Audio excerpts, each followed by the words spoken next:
Okay, the next treasurer, we got one more treasurer, and that's Jon Larson, who's also running for treasurer. Let's give him a hand.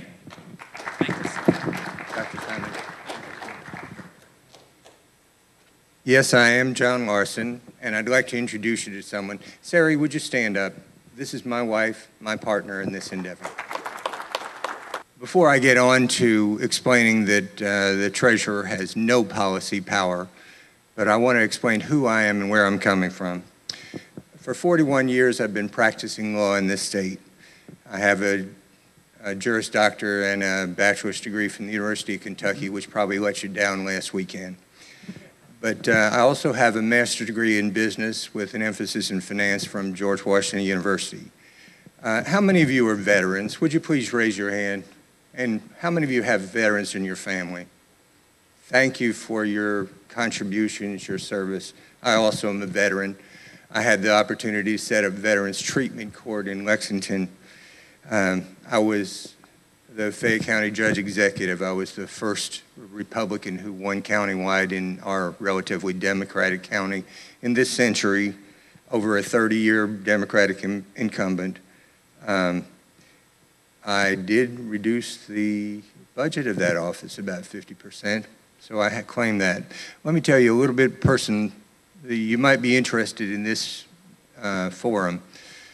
I'm a PK, a minister's kid. My father was a Baptist minister. I got baptized when I was real young, and I cried myself to sleep because a lot of people were dying without hearing about Christ. My father got a THD from Crozier Tech along with Martin Luther King Jr. Billy Graham Crusade was run out of our home for a while. I still want to be Cliff Barrows. I'm lucky enough to have been a single parent, to have raised a woman who's now in my home.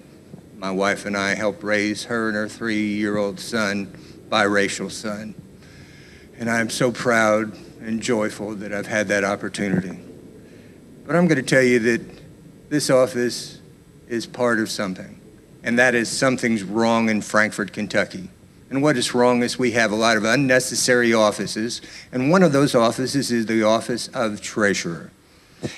And I'm running for an office to abolish that office.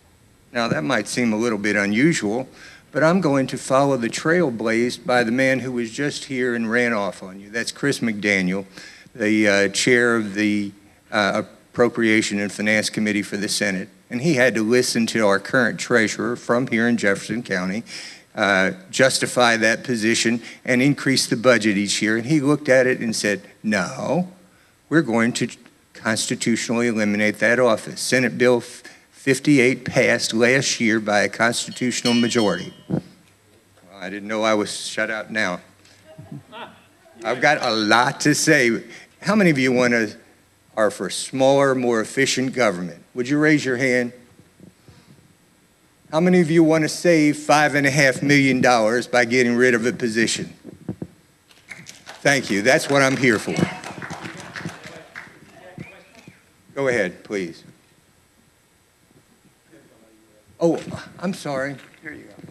Stand up, please. So if you're elected, what year would you get rid of the position? What would I do?